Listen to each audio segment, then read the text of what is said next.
diving in to Module 5, we'll be talking about advertising and public statements, as well as record keeping and fees. So, Section 5 of the Ethics Code covers advertising and other public statements. So, again, if we think of sort of our yes-no toggle, right? Yes, avoid, or no, don't do false or deceptive statements about your degree, the type of service you can offer, things along those lines. You need to be aware of statements by others about you. Maybe correct those if you need to. If you are going to be giving something like a workshop or, maybe some other sort of part of a certification process, you need to be accurate in your descriptions of that and really upfront that you're not going to get a degree from this. Media presentation. So if you are talking to the media, you have an ethical obligation not only to represent yourself well, but also the whole field of psychology, or at least the subsection you're talking about, accurately. One of the things that's sort of inherent in this portion of the ethics code, it's sort of phrased weirdly, but it's basically you don't say you're an expert on something or someone unless you have a professional relationship with them. Essentially, this is don't talk about celebrities or other famous people without having clinically interviewed them yourself and gotten the release of information to talk about them. Give an example here. When Trump was elected president the first time, one of my colleagues came to me and said, "Oh, Taryn, I'd love if we could do a panel and we'll put you on it and you can talk about what diagnosis he has." And I said, "I can't diagnose him. I haven't professionally interviewed him." And it was just sort of boggling to him why I couldn't just sort of conjecture. Under the new proposed version of the ethics code, it does say you can do this as long as you're clear that this is your own personal opinion and not based on professional. There's a separate code for it now. Really interesting to think about, right?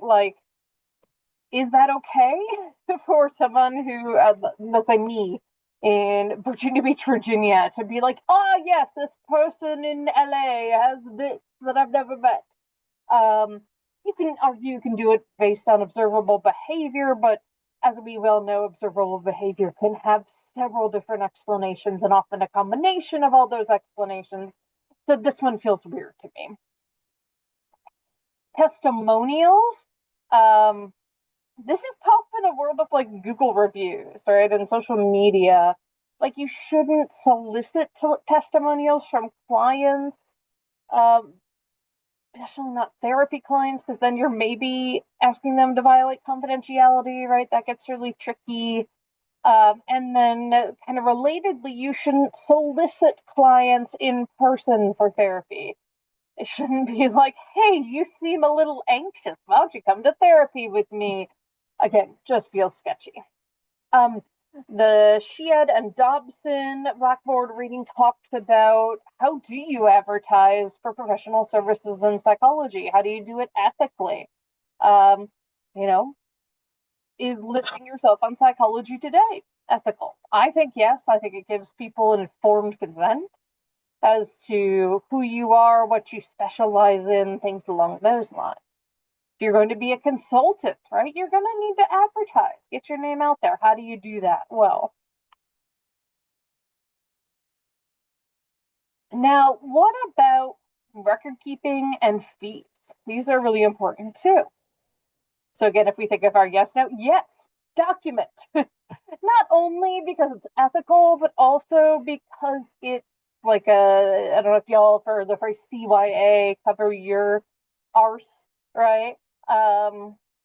Just legally, if anyone is to ever question anything, you've got it documented, right?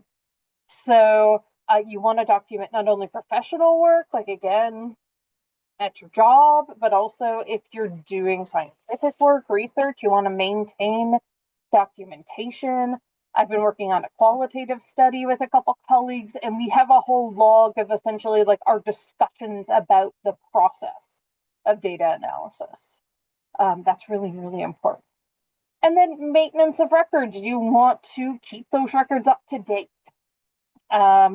Maintenance, dissemination, and disposal of confidential records of professional and scientific work, right? So a lot of times we can do data collection and research, for example, totally anonymously. But sometimes you need to have information to be able to like connect things from different time points, like, have them do part of the study at time 1 and then time 2 and then time 3. How are you going to keep that information safe, right? A lot of stuff is cloud-based now. Is your cloud password protected enough, right? We need to be thinking about things like that. And then, at what point do we get rid of records and how do we make sure they're disposed of well? Withholding records for non-payment is a no. Just no, right? It's not something you should do.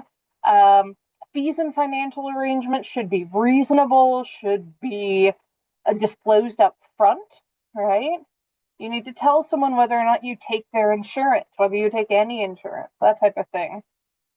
Barter is a really interesting one. So this would be, I think this probably happens more in rural areas, but let's say your client isn't able to pay, but maybe they bring you eggs from their chickens or, pasteurized milk from their cows, or, they're a mechanic and you work something out. I don't know. You have to be really careful because of the multiple relationship thing, right? But you also, if you want to be able to provide services, and this is the best way to do it, there are ways you can do it ethically.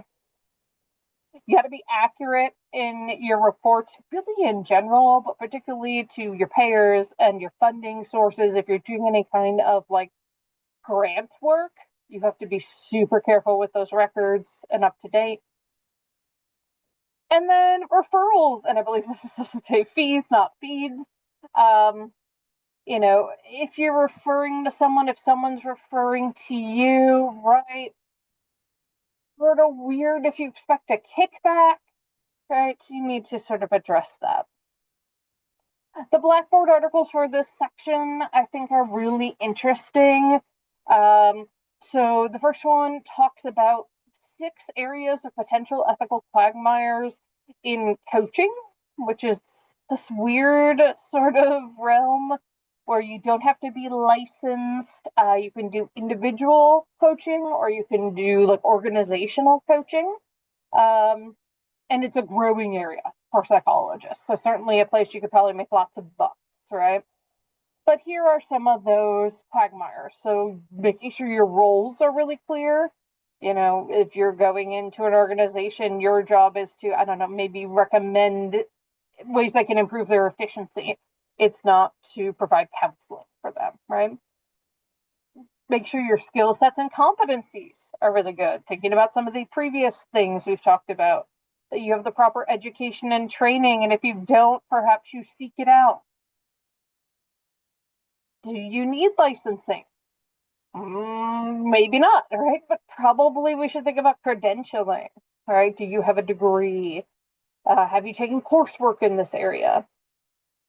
Governing bodies and confidentiality, right? So how are you going to work with the organizations? What information do they get? How do you protect the privacy of the individuals you talk to? And then again, fees and reimbursement. What are you going to charge? Sort of, is your contract laid out really clearly when there might be additional fees, things along those lines. And then this Drogan et al. Piece is really interesting because this really came as HIPAA was coming into full swing and we're thinking about electronic guideline record keeping. And so we need to think about what should be in the records. Is it everything the client said, or is it the main things related to how they're doing? Right. So like when I was in my training clinic, we would just have a very brief progress note of like, here's our goals, here's the progress we made towards them this week. Confidentiality. And again, thinking about how you navigate that depending on your role. Um, Disclosure of record keeping procedures. People need to know. Are you using a secure server? Are you, just writing it in Microsoft Word and hoping for the best, right? Thinking about how you do these things well. Maintaining your records, security of your records. You got confidential information on your laptop, don't leave it in the car at Kroger where it can get stolen. There are multiple stories of vice presidents of universities having FERPA data on their unpassword protected computer, which was stolen out of their car. Don't do that, right? No. Retention of records, preserving the context. Again, thinking about how to best handle electronic records, how to do it in organizational settings, how you keep track of financial records, and the disposition of it. So that is it for this module.